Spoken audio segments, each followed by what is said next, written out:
अस्सलाम वालेकुम। मेरी कामयाबी के इंटरव्यू में आज हमारे साथ साइमा खान मौजूद हैं जो कि न्यूट्रिशनिस्ट है। और साथ ही साथ NLP थेरेपिस्ट भी हैं। आइए जानते हैं उनके बारे में। अस्सलाम वालेकुम मैम, कैसी हैं आप? वालेकुम सलाम, बिल्कुल ठीक ठाक। आप कैसे हैं अदीब? मैं भी ठीक ठाक अल्हम्दुलिल्लाह। So how's your life going in COVID? Covid की जहाँ तक बात है, हम सभी उससे मुतासिर हैं, चाहे आप नेगेटिव आपका रिजल्ट आए चाहे पॉजिटिव आए। लेकिन क्योंकि हमारे जो काम काज हैं वो बहुत ज़्यादा डिस्टर्ब हुए हैं, रोज़मर्रा की ज़िंदगी बहुत ज़्यादा डिस्टर्ब हुई है। बच्चे इतने महीनों से घर पे हैं, तो स्कूल नहीं जा रहे। आप समझ सकते हैं कि जो घर है वो खेल का मैदान बना हुआ है, ठीक है, क्योंकि खेल के मैदान बंद है, ठीक है। तो ये सारी चीज़ें चल रही हैं, तो लाइफ में बहुत चेंज आ गया है। किचन में माओ का बहुत ज़्यादा वक्त गुजर रहा है और हर थोड़ी देर बाद कोई ना कोई फरमाइश हो रही है, तो क्या आज ये बना दे मम्मी, आज ये बना दे। बिल्कुल यही चल रहा होता है। वैसे एक्टिविटीज़ क्या होती हैं आपकी कोविड में, क्या थी हैं वैसे? नॉर्मली कोविड के दौरान तो एक्टिविटीज़ यही थी कि घर था, किचन था और बच्चों के साथ बहुत ज़्यादा क्वालिटी टाइम स्पेंड हुआ और ऐसा टाइम भी स्पेंड हुआ जिसमें उन्हें डांट भी पड़ी लेकिन वो उनके लिए भी ज़रूरी है। अच्छा, हस्बैंड बर्दाश्त हो गए थे? कुछ हमारे साथ तो इतना ज़्यादा नहीं, क्योंकि मेरे हस्बैंड घर पे रहे नहीं। अच्छा, ठीक है। कोविड में भी गए हैं? उनका जॉब ऐसा था कि ही इज इन बैंक, तो वो गए हैं। कुछ 1-2 दिन उन्होंने घर से किया ऑपरेट, लेकिन वो प्रॉपर नहीं हुआ तो उनको जाना पड़ा। हाँ, उनके आवर्स लेस हो गए थे, मतलब आवर्स में कमी आ गई थी वर्किंग आवर्स में, लेकिन ये था कि आना जाना उनका लगा रहा, तो एज सच इतना ज़्यादा नहीं हुआ और जितना टाइम स्पेंड हुआ सबके साथ तो it was nice, it was good. Nutritionist बनने का ख्याल कैसे आया आपको? At that time when I was studying, तो उस वक्त मुझे साइंस पढ़ने का शौक था, बट ना मुझे डॉक्टर बनना था ना मुझे इंजीनियरिंग की तरफ जाना था। तो मैंने कहा मैं कोई ऐसी फील्ड चूज़ करूं जिसमें मुझे साइंस पढ़ना हो, यानी कि बिकॉज मुझे पसंद था साइंस एज अ सब्जेक्ट, तो फिर मैंने होम इकोनॉमिक्स फील्ड चूज़ की। अच्छा। और ये है कि Rana Liaquat Ali Khan government college of home economics Karachi में हमारी इस डिग्री को प्रमोट करता है, यानी देता है। सही। और कराची यूनिवर्सिटी से एफिलिएटेड है। Okay. और बेसिकली हमारा मेरा जो सब्जेक्ट था वो फूड एंड डायटेटिक्स था। ओके। तो वहीं से मैंने ग्रेजुएट किया।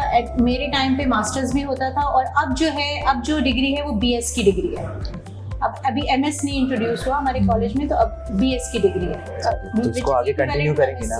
इसको कंटिन्यू करेंगे आप आगे BS के बाद? अब तो कंटिन्यू नहीं होगा, बिकॉज अब तो बहुत साल हो गए। अब तो मेरी अपनी फील्ड में मेरा काफ़ी एक्सपीरियंस है और हॉस्पिटल्स के साथ भी काम किया और बहुत सारी मल्टीनेशनल कंपनीज जैसी फार्मास्यूटिकल्स हैं उनके साथ भी मैंने काम किया। तो अब तो काफ़ी एक्सपीरियंस हो गया इस चीज़ में, मोर देन 12 to 13 ईयर्स का एक्सपीरियंस है मेरा। अच्छा, आपने न्यूरो लिंग्विस्टिक प्रोग्राम में काम किया है, तो बेसिकली है क्या ये? ज़्यादातर लोगों को इसके बारे में क्योंकि पता नहीं है। इसको बेसिकली इसका शॉर्ट फॉर्म है NLP, neuro linguistic programming. Basically neuro से सबको समझ में आ रहा होगा, it's about brain, it's about mind, सही है। और आप जिसको कह सकते हैं आर्टिफिशियल इंटेलिजेंस काइंड ऑफ, या आप ये कह सकते हो कि बहुत सारी ऐसी चीज़ें होती हैं, ऐसी बातें होती हैं जिसे कि हम कहते हैं ना कि आपने एक मूवी थी 3 इडियट्स, उसमें एक था जो एक डायलॉग आमिर खान कहता है कि ऑल इज वेल, ठीक है ना, वो उसी की लैंग्वेज में कहता है। अब अगर हम कोई चीज़ हमारे बचपन से, क्योंकि उसके माइंड में बचपन से उसने ऑल इज वेल सुना हुआ था, तो जब वो ये लफ्ज़ सुनता था उसके दिल में चाहे वो जितना भी घबराहट, जितनी भी बेसुकूनी होती थी, या वो उस टाइम पे किसी अपने गोल को अचीव करने में लगा था, उसको ये लगता था कि जितनी भी प्रॉब्लम्स आ जाए बट ऑल इज वेल, उसको ये फील होता था। तो ये भी एक न्यूरो लिंग्विस्टिक वर्ड है अगर आप समझो इस बात को, ठीक है। हम बहुत सारी चीज़ों में अपने आप को किसी को बकअप करने के लिए keep it up and it's okay, ये वक्त गुजर जाएगा। अगर बुरा वक्त नहीं रहता, अगर जाहिर बात है बुरा वक्त सारी उम्र नहीं रह सकता, अच्छा वक्त नहीं रहता तो बुरा कैसे रहेगा। ये जो छोटे छोटे अल्फाज होते हैं, ये आपके माइंड को ये बात समझाते हैं कि ठीक है, you have to carry on, और आपको पॉजिटिविटी की तरफ लेके जाते हैं। तो इसमें साइकोलॉजी का बहुत बड़ा आई थिंक रोल है। बिल्कुल, साइकोलॉजी का बहुत बड़ा रोल है। और दूसरा ये है कि आप अपने दिमाग को कौन सी जो जबान समझ आती है आप उसको ग्रैब करें, दूसरे को भी आप हेल्प कर सकें और अपनी ज़ात की भी आप हेल्प कर सकें। क्योंकि हम बहुत सारी दफ़ा ऐसे प्रॉब्लम्स में घिरे हुए होते हैं। रोज़मर्रा की लाइफ है, अगर एक औरत है तो वो उसने अपने बच्चों को भी देखना है, अपने अगर वो वर्किंग लेडी है तो काम को भी देखना है, घर को भी देखना है, हर चीज़ को मैनेज करना है, तो वो किस तरीके से मैनेज करे। Because end of the day उसकी एनर्जी लेवल डाउन हो जाती है, उस वक्त अपने आप को कैसे बूस्ट करें, क्योंकि बच्चों को माँ परफेक्ट चाहिए, हस्बैंड को बीवी परफेक्ट चाहिए, और घर अगर मैनेज अच्छा नहीं हो रहा तो घर को एक हाउसकीपर भी परफेक्ट चाहिए। तो उसके लिए अगर हम इस बात को समझें और इस बात की अहमियत को समझें कि हमारे दिमाग जो हमें जो लैंग्वेज है इसकी, वो हम सबके लिए थोड़ा बहुत समझना बहुत ज़रूरी है। ये हमें हमारे बच्चों की साइकी समझने में हमको हेल्प आउट कर सकता है। इवन न्यूरो लैंग्विस्टिक किए हुए अभी मुझे 2 साल हुए। तो मेरे जो पेशेंट्स हैं जो डाइट के हवाले से मेरे पास आते हैं, चाहे डायबिटिक पेशेंट्स यानी किसी बीमारी के थ्रू आए कि हमें इस बीमारी से लड़ने के लिए या इसको कोप अप करने के लिए हमें डाइट बताएं, या वेट लॉस के लिए या वेट गेन के लिए, तो उन सबको इसकी साइकी समझने के लिए मुझे NLP बहुत हेल्प करता है। अच्छा मैम, NLP थेरेपिस्ट बनने का ख्याल कैसे आया आपको? मुझे ये ख्याल इस तरह आया कि बहुत सारी दफ़ा हम सबके साथ होता है कि हम लाइफ में कहीं ना कहीं कुछ रिग्रेशंस होते हैं, रिग्रेशंस नहीं भी होते तो ये होता है कि हम किसी को माफ़ करना चाहते हैं। फॉर एग्जांपल मेरी लाइफ में भी ऐसी बहुत सारे मतलब पॉइंट्स आए जहाँ के मेरे अपने लोगों से मैं चाहती थी कि मैं उनको माफ़ करके और मैं आगे बढ़ूँ, बट बहुत सारी चीज़ों में आप नहीं बढ़ पाते। तो जब मैंने इस कोर्स के हवाले से मैंने इसका बैकग्राउंड और पूरा मैंने रिसर्च किया एक तरह से कि मैंने समझा कि NLP है क्या और ये मुझे, तो मैं जब इसको करना शुरू किया तो मैंने अपने लिए किया। मुझे कोई इसको एज अ थेरेपिस्ट मैं इसको प्रैक्टिस करूंगी नहीं करूंगी कुछ नहीं था मेरे माइंड में। मैंने अपनी ज़ात के लिए किया था कि मैं अपने आप को कैसे संभालूं, सब्र को किस तरह अपने अंदर लेकर आऊँ। जब मैंने ये करना शुरू किया और इसके जो डिफरेंट एस्पेक्ट्स हैं उनको जब करना शुरू किया तो बहुत सारी चीज़ों में मुझे ऐसा लगा जैसे मैं कुरान ही पढ़ रही हूँ, क्योंकि बहुत सारी टीचिंग्स वहीं से ली गई हैं। बात क्या होती है कि हम कुरान पढ़ते हैं और पढ़ के रख के उसको कहीं रख देते हैं और उसके बाद उसको हम प्रैक्टिस नहीं करते, अमल नहीं करते, प्रैक्टिकल लाइफ में हम उसे नहीं लाते। ये आप ये समझ लो, आप प्रैक्टिकली किस तरह सब्र कर सकते हैं, आप प्रैक्टिकली सामने वाले को किस तरह रूम दे सकते हैं, यानी कि उसको भी स्पेस की जरूरत है। आप अगर किसी से मोहब्बत करते हैं, फिर चाहे वो औलाद है, हस्बैंड है, माँ है, बाप है, बहन भाई है, आप उनको किस तरीके से उनको अपने स्पेस के साथ आप उस रिश्ते को कैसे निभा सकते हैं। तो इसने मुझे बहुत हेल्प किया और मैंने बहुत सारी चीज़ों को ओवरकम किया अपनी लाइफ में, और कह सकते हैं कि एक प्लेजेंट पर्सनैलिटी मेरे अंदर मुझे फील हुई कि now I am a pleasant person.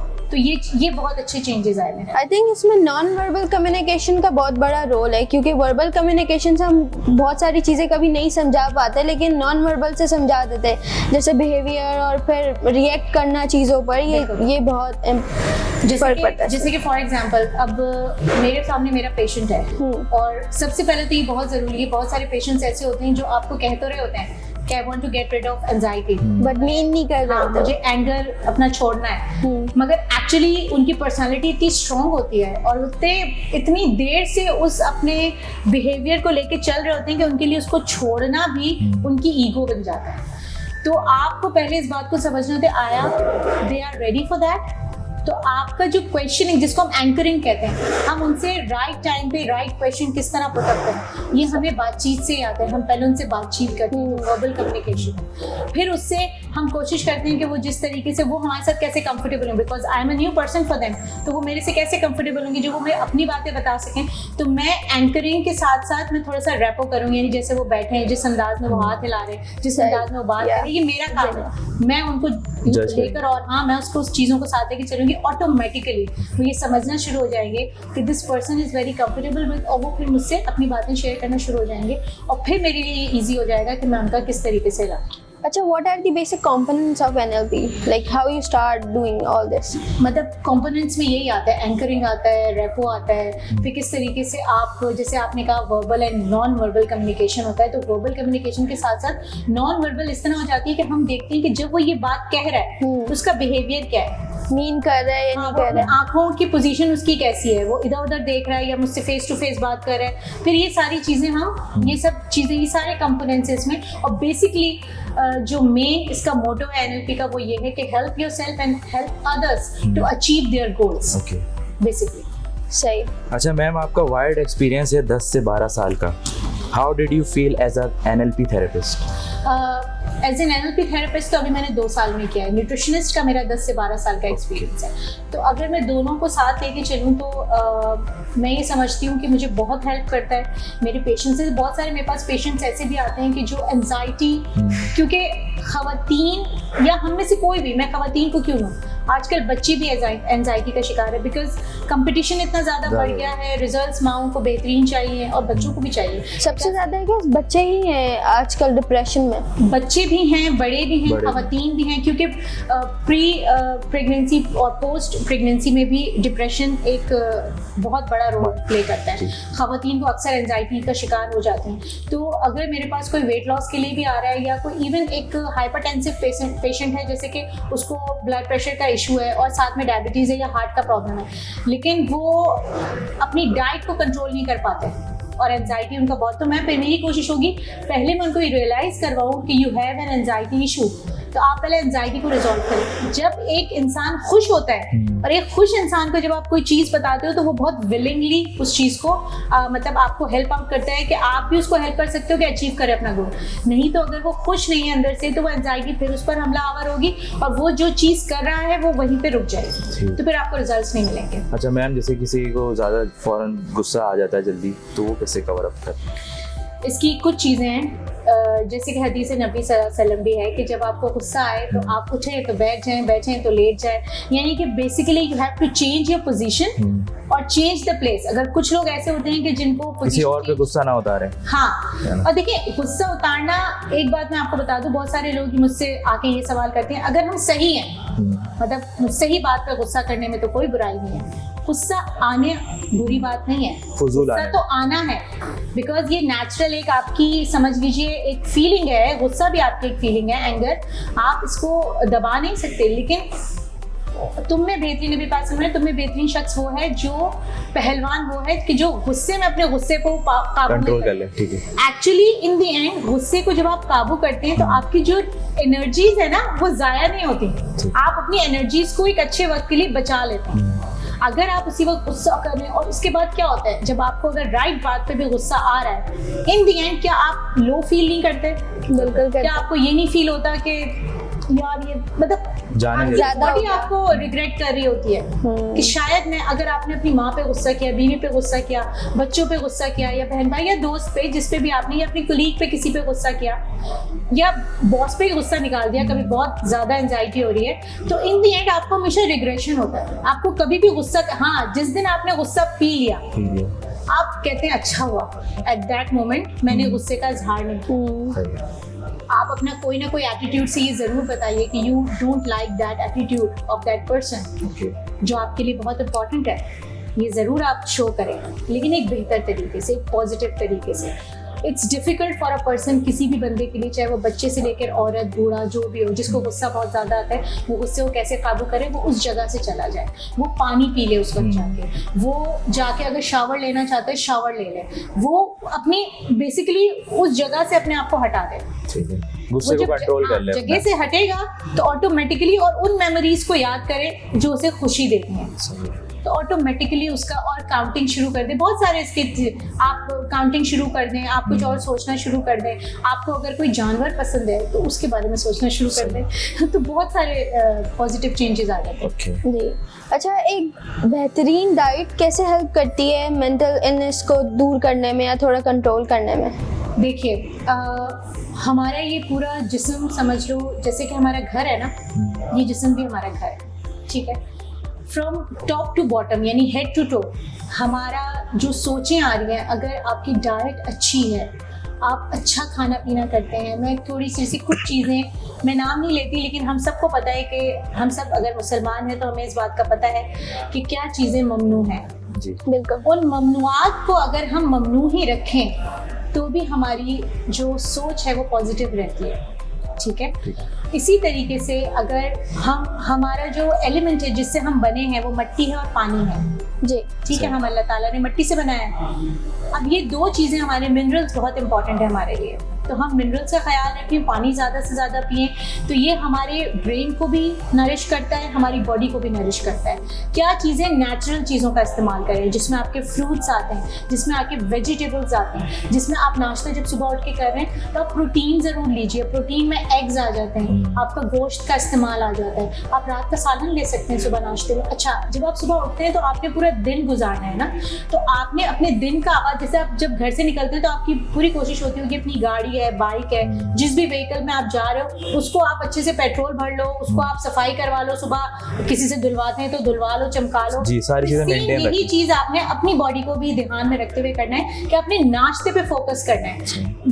हजरत अली का कॉल है कि नाशा बादशाह की तरह करो, दोपहर खाना आम आदमी और रात का खाना फकीर की तरह। तो इसकी बहुत बड़ी लॉजिक है इसके पीछे। अब साइंस इस बात को प्रूव करती है कि जो इंसान नाश्ता बेहतरीन करता है वो बहुत देर तक हेल्दी रहता है। जिंदगी जितनी अल्लाह ताला ने लिखी है वो तो उतनी है, लेकिन आप डिपेंडेबल नहीं होगी तो इससे अच्छी बात और क्या हो सकती है। बुढ़ापा तो है ही बीमारी, अगर आप उस बुढ़ापे को भी इंजॉय करो तो इससे अच्छी बात और क्या हो सकती है। तो ये सारी चीजें, तो आपको जो आपने मुझसे सवाल किया वो यही है कि आप एक अच्छी डाइट अगर लोगे तो आपका माइंड ऑटोमेटिकली फ्रेश रहेगा। और माइंड कैसे फ्रेश रह रहा है? जब आप मिरर में सुबह अपने आप को देख रहे हो और आपको पॉजिटिव फीलिंग्स आ रही है, it means you are on a right track. और अगर आपको अच्छी फीलिंग्स नहीं आ रही, इट मीन्स समथिंग इज, मतलब कुछ गड़बड़ चल रहा है। तो अपनी डाइट को भी अच्छा करो, अच्छा सोचो। जिन लोगों से मिलना अगर अच्छा नहीं लगता तो फॉर द टाइम भी उनसे मिलना छोड़ दो, देखो क्या चेंज आता है। अच्छा मैम, कोई पेशेंट आपके पास डाइट के लिए आए तो उसकी साइकी समझने के लिए एनएलपी थेरेपिस्ट कैसे हेल्प आउट कर सकते हैं? वो इस तरह हेल्प आउट कर सकता है कि सबसे पहले जो ये मेरा काम है, मैं उनसे क्वेश्चनिंग करती हूँ। ओके। मैं जब उनसे क्वेश्चनिंग करती हूँ, मुझे क्वेश्चनिंग कोई रैंडम? हाँ, रैंडम क्वेश्चनिंग कि आप पूरे दिन में क्या डाइट लेते हैं। सही। मुझे पता चल जाता है वो सच बोल रहे हैं, झूठ बोल रहे हैं। अच्छा। मुझे जाहिर सी बात है जब वो बोलेंगे कि हाँ, आई कांटेक्ट उनका डिस्टर्ब होना शुरू हो जाता है, बॉडी लैंग्वेज उनकी चेंज होना शुरू हो जाती है। अगर वो सच्चे हैं ना तो वो अपनी बॉडी लैंग्वेज चेंज नहीं करेंगे। कुछ चीजें होती हैं जो हमें एनएलपी सिखाता है, ठीक है ना। ये बहुत इंपॉर्टेंट बात की, बहुत जरूरी बात है। और फिर इसी तरीके से ये आप बच्चों पे भी, बच्चे अक्सर आपसे स्टोरीज कर रहे होते हैं, आप बच्चों को कभी ये ना बोलो कि झूठ बोल रहे हो, बिकॉज ये एक नेगेटिव वर्ड है, झूठ बोलो। या आप किसी बड़े से भी कहो ना, चाहे वो झूठ बोल रहा है, वो मानेगा नहीं और उल्टा आपको भी करेगा और उस बंदे को हर्ट होगा। तो आप उसको ये बोलो कि यू आर नॉट राइट, आप इस वक्त सही बात नहीं कर रहे, ये मुझे भी हर्ट कर रही है। आप अपने बच्चे से भी ऐसे, बेटा मुझसे स्टोरी मत करो, I know you are a very good storyteller, मुझे पता है आप में ये क्वालिटी है, मगर आप इस वक्त मुझे सच बताइए, आई नो कि आप मुझसे कुछ गड़बड़ कर रहे हैं। वो बच्चा समझ जाता है और वो बच्चा फिर आपसे ऑटोमेटिकली सच बोलेगा। तो ये चीज़ें मुझे हेल्प करती हैं मैं अपने पेशेंट को समझने में। फिर उसके बाद मैं उनसे बोलती हूँ कि आप इस बात के लिए अगर रेडी हैं कि आपको इस डाइट को फॉलो करना है तो ठीक है, और मैं उन्हीं की डाइट से उनको बताती हूँ। मैं कभी ऐसी चीज़ नहीं बताती कि भाई अगर एक बंदा है जिसके घर में कीवी फ्रूट है, नॉर्मली पाकिस्तान में इतना इजीली अवेलेबल नहीं है, हाँ अब कुछ शॉप्स पे मिलता है, लेकिन अगर मैं कोई ऐसी चीज़ उनको बोल दूं जो उनकी डाइट में ही नहीं है तो वो फिर बोलेंगे कि वो कभी भी उस तरफ नहीं जाएंगे। 4 दिन करेंगे, 5वें दिन छोड़ देंगे।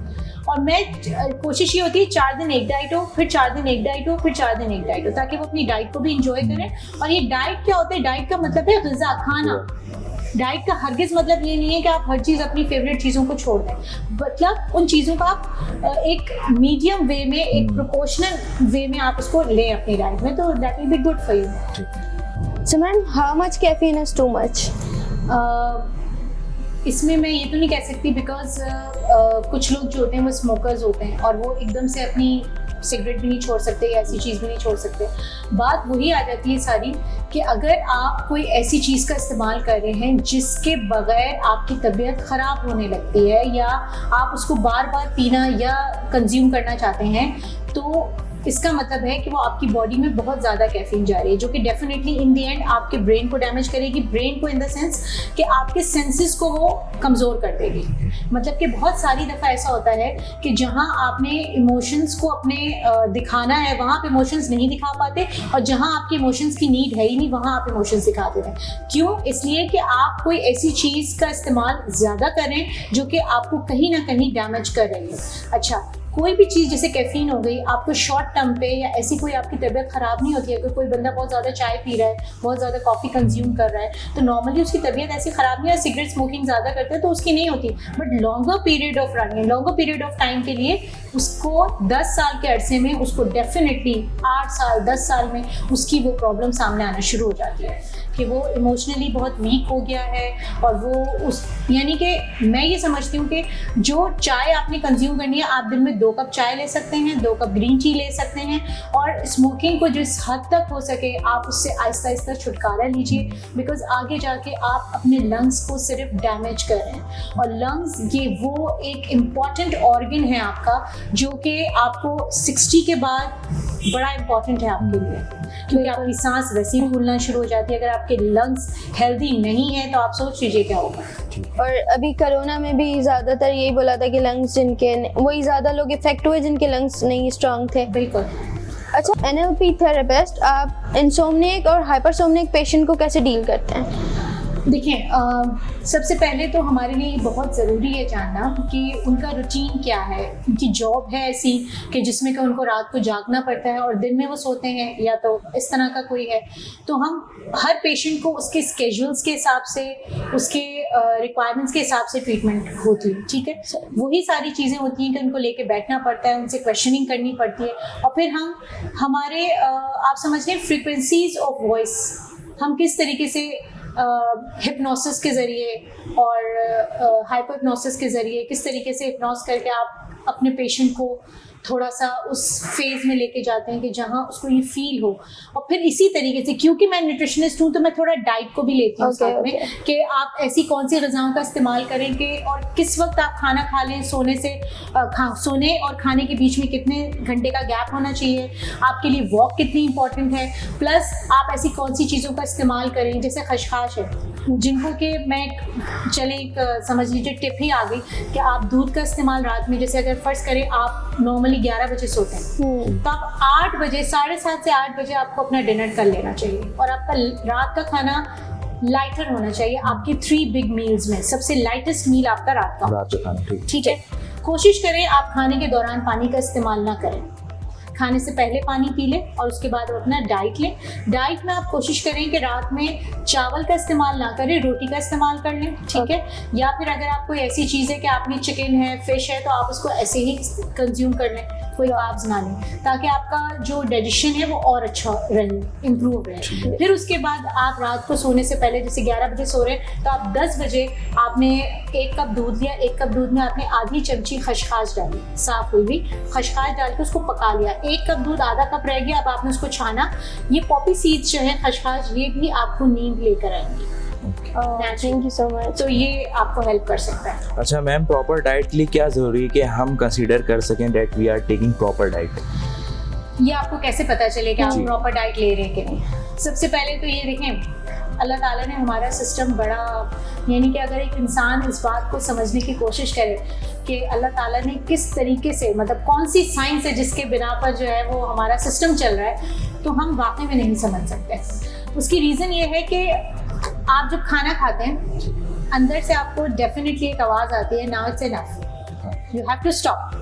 मगर हम कभी कभी क्योंकि खाना बड़े मजे का होता है तो हम उस आवाज़ को नज़रअंदाज करते हैं, और एक टाइम आता है कि वो आवाज़ हल्की हल्की हल्की हल्की हो के बंद हो जाती है, फिर वो आवाज़ नहीं आती, ठीक है। तो उस आवाज़ को, जो आपके सबकॉन्शियस माइंड की आवाज़ है, उसको मत सुनाइए, उसको सुनिए। जब आप उसको सुनना शुरू कर देंगे ऑटोमेटिकली आप एक मुनासिब ही मकदार कंज्यूम करेंगे। कैसे आप हेल्दी हैं? आप नॉर्मली, आपका जिस्म नहीं दुखता, आप एक्टिव फील करते हैं, आप सुबह, यानी आप जब सुबह उठते हैं और वो सुबह आपकी मुस्कुराती हुई है, यानी कि yes I am all set for today, तो आप समझ लें you are healthy, you are taking your diet in a proper way. लेकिन अगर आप ये समझ रहे हैं कि आपकी मॉर्निंग्स अच्छी नहीं है, तो बस आप समझिए और आपको रात को नींद नहीं आती, you are not in a right path. तो फिर आपको अपनी डाइट को भी सही करना है। और वही सारी चीज़ें हैं कि अगर मैं कहूँ कि दिन में कम से कम 8 ग्लास से 14 ग्लास तक आप पानी कंज्यूम कीजिए, बिकॉज यहाँ पर ह्यूमिडिटी बहुत हाई है, सही है। उसके बाद आपने अपने खाने में वही, जैसे नाश्ते का मील सबसे बेस्ट होना चाहिए, और आप उसमें बादाम का इस्तेमाल कीजिए, किशमिश का इस्तेमाल कीजिए, यानी कि उसमें ड्राई फ्रूट्स भी हों, आपका उसमें कार्ब्स भी हों, आपके उसमें प्रोटीन भी हो, यानी कि अच्छा मील आपका होना चाहिए मॉर्निंग। मिड मॉर्निंग में आप कोई ना कोई फ्रूट कंज्यूम कर सकते हैं जो फ्रेश फ्रूट्स हैं। आपने दोपहर के खाने में नॉर्मल जो भी आप अगर जॉब पर हैं या कहीं पर हैं तो उधर भी आपका खाना बहुत ज़्यादा हैवी ना हो, क्योंकि आप उसके बाद काम करना है, ठीक है, वरना आपको नींद आएगी, आपको जाहिर बात है सटाइटी फीलिंग होगी। उसके बाद आप कोशिश ये करें कि आप जब शाम का टाइम है, आपका टी टाइम है, तो उसमें भी आप कुछ ना कहें, आप अपने पेट को बहुत देर तक भूखा भी मत रखें, और आप अपने आपको ब्रेन जो आपको सिग्नल्स दे रहे हैं ना कि ना it's time to eat something, तो वो ईट समथिंग का मतलब ये नहीं है कि हर बार इतनी बड़ी बड़ी प्लेट में खाना खाएं, कुछ ना कुछ ले लें लाइट सा। हाँ, तो आप लें जरूर। और अपने पास, जैसे मैं अक्सर लड़कियों को कहती हूँ कि खजूर का इस्तेमाल, खजूर अपने बैग में रखें, बादाम रखें अपने बैग में, अखरोट रखें अपने बैग में। तो ये चॉकलेट्स के बजाय ये चीज़ों को अपने बैग में रखें। और जब, क्योंकि एक अगर आप खजूर ले रहे हैं तो ये instant carbs is the instant form of energy, आपको फॉरन एनर्जी। आप रोज़ा इतना लंबा रखते हैं और आप एक खजूर खाते हैं और आपको ऐसा लगता है जैसे आपके अंदर तवानाई आ गई। तो what is the reason behind this? Because it's full of energy. तो आप ज़रूर ये अपने साथ रखें, और आप इसको जब वो जो खानों के बीच में जो गैप्स होते हैं, मुझे हल्की फुल्की भूख में क्या लग रही है तो मैं नहीं बोलूँगी, लेकिन आप हल्की फुल्की भूख में इस तरह की चीज़ों का इस्तेमाल करें ताकि आप हेल्दी रहें। एज ए न्यूट्रिशनिस्ट आप 6 साल से अबद के साथ काम करिए, तो वहाँ पे आपका एक्सपीरियंस कैसा रहा? It is a wonderful experience, और still I am enjoying that experience because अब तो मैं basically उनके कैंप्स करती हूँ। इट्स न्यूट्री कैंप्स हैं, यानी कि हम फ्री कैंप्स करते हैं लोगों के लिए, आम पब्लिक के लिए, क्योंकि हमारे कैंप्स समटाइम्स हॉस्पिटल्स, क्लिनिक्स, बड़े बड़े मॉल्स, यहाँ पर हम लगाते हैं। और बेसिकली हमारा मकसद ये होता है कि ज़्यादा लोगों को हेल्थ अवेयरनेस हो, क्योंकि देखें अपने प्रोडक्ट की प्रमोशंस तो सब कर रहे हैं, ठीक है, हम भी वही कर रहे होते हैं, लेकिन हम साथ में उनको एक समझ लीजिए कि we are experts in our field. तो हमारी डिफरेंट न्यूट्रिशनिस्ट होती हैं, वहाँ पर डाइटिशियंस होती हैं जो कि लोगों का हेल्थ असेसमेंट लेती हैं, जो कि हम उस टाइम ले सकते हैं, जैसे कि हाइट, वेट, और उसके अकॉर्डिंगली उनका BMI निकाल के उनको बताते हैं कि whether you are overweight, you are मतलब आप बिल्कुल सही हैं या आप अंडरवेट हैं, और इसके हिसाब से हम थोड़ा बहुत उनको डाइट भी बताते हैं, और एबट के डिफरेंट प्रोडक्ट्स जो हैं, जो फूड सप्लीमेंट्स हैं, वो किस तरह उनको हेल्प कर सकते हैं उनकी डाइट को बेहतर बनाने के लिए। तो ये बेसिकली हमारी जॉब होती है। तो it is a wonderful experience and still I am with them and working with them. अच्छा मैम, साइकोलॉजी और न्यूट्रिशन दोनों अलग अलग फील्ड है, तो एक साथ काम करने का एक्सपीरियंस कैसा रहा आपका?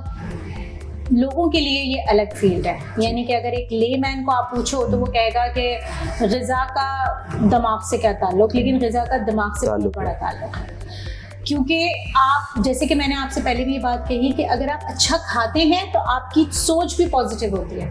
अगर आपकी डाइट में सही चीज़ों का इस्तेमाल नहीं है, ज़्यादातर ये मैनिपुलेटेड डाइट है, मैनिपुलेटेड इन द सेंस कि प्रोसेस फूड आपकी डाइट में ज़्यादा है, जिसमें नमक का, क्योंकि देखें जब आप किसी चीज़ को, एक कंपनी को या किसी को भी, अगर आपको उसको अरसे के लिए प्रिजर्व करना है तो आप कुछ ना कुछ उसमें ऐसे नमक का इस्तेमाल करेंगे, तो नमक फिर आपकी डाइट में, आपकी ग़िज़ा में ज़्यादा जाएगा। आपको सोडियम एक ख़ास मकदार में लेना है, उससे ज़्यादा नहीं लेना, और अगर आप ज़्यादा लेंगे तो आपकी बॉडी वाटर रिटेन करना शुरू कर देगी, यानी आपकी बॉडी बताना शुरू कर देगी कि भाई आप ज़्यादा ले रहे हो ये चीज़, ठीक है। तो फिर वो चीज़ आपके ब्लड प्रेशर को भी रेज कर सकती है, क्योंकि सोडियम जो है वो ब्लड प्रेशर की बीमारी, हार्ट का प्रॉब्लम, ये सब आपके लिए फिर प्रॉब्लम कर सकता है। फॉर दैट रीज़न अगर हम ये कहें कि ये दो अलग अलग फील्ड्स हैं तो बिल्कुल अलग नहीं है, क्योंकि healthy mind creates healthy body. Okay. अच्छा मैम, एक हमारा गेम राउंड है, दिस और दैट, स्टार्ट करें जी। What you prefer, hair colour और मेकअप? Hair colour. इंटेलिजेंस और ह्यूमर? ह्यूमर। मेंटल अपीयरेंस या physical appearance? Mental appearance. Fast food और डाइट? डाइट। मील प्लान और एनीथिंग टू ईट? अगर बहुत शदीद भूख है तो एनीथिंग टू ईट, कुछ भी आ जाए सामने? कुछ भी आ जाए सामने, वो मेरा काम है कि मैं उसको किस तरह खाऊं। सही है। थेरेपी और counselling? Counselling is very important. Trainer और स्पीकर? दोनों अलग अलग दफ़ा, कभी ट्रेनिंग की बहुत ज़्यादा नीड होती है और कभी आपको सिर्फ सुनना होता है किसी को, तो ये दोनों अलग टाइम पे दोनों अलग। ठीक है। योगा और exercise, other exercises? Exercise is very important. अब योगा तो एक स्पेशलिटी है, अगर कोई हो जाए, ये भी मिल जाए तो सोने पे सुहागा है, बट एक एक्सरसाइज इज़ वेरी इंपॉर्टेंट। अच्छा मैम, एक हमारा रैपिड फायर क्वेश्चंस हैं, तो इसके लिए तो रेडी हैं, है ना? What your body part that would not mind losing? I don't want to lose that.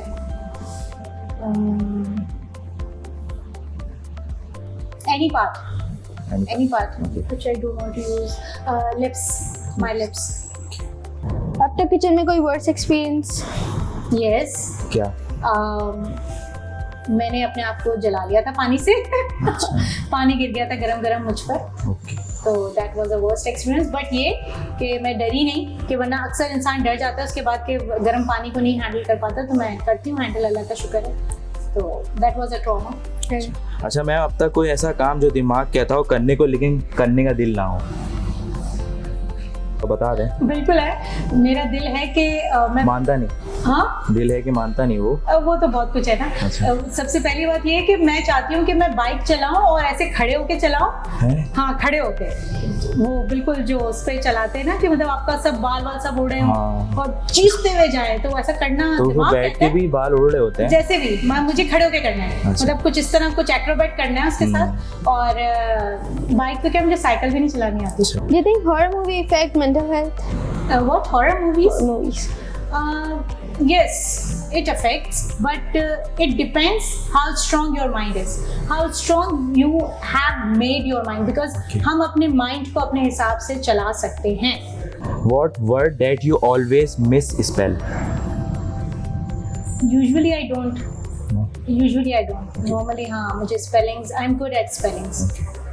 One of your favorite memory और मतलब जो बहुत अच्छा कुछ और? मेरी जो सबसे अच्छी मेमोरी है वो ये है कि जब मेरा पहला बच्चा पैदा हुआ और मुझे डॉक्टर ने ऐसे दिखाया। ऐसे क्या? बच्चे को दिखाया? हाँ, बच्चे को दिखाया। अच्छा। बच्चा जब पैदा होता है उसके बाद माँ को दिखाया जाता है, ये लो तुमने ये बच्चा डिलीवर किया।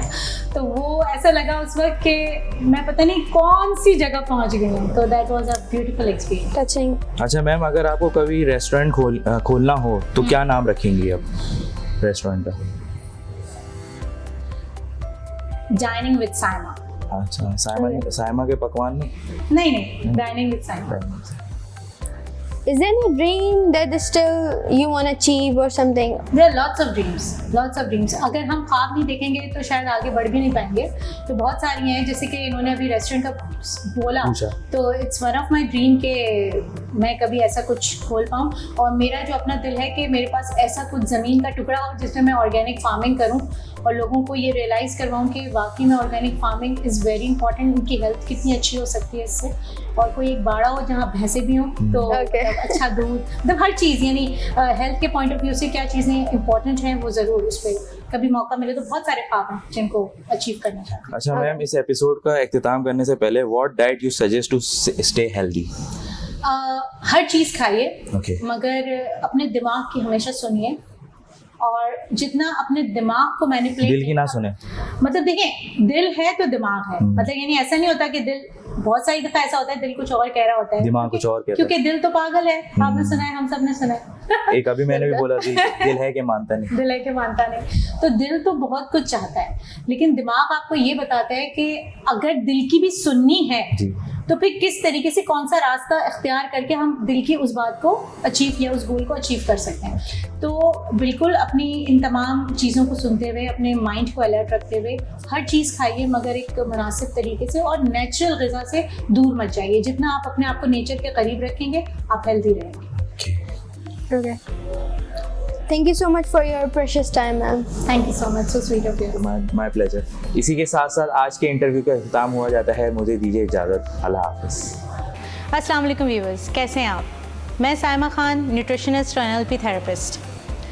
आपने अभी मेरी कामयाबी पे मुझे देखा, जाना, समझा, और इस चैनल को सब्सक्राइब कीजिए, और आगे बहुत अच्छी अच्छी पर्सनालिटीज़ भी आपके सामने आएंगी, उन्हें भी ज़रूर देखिएगा।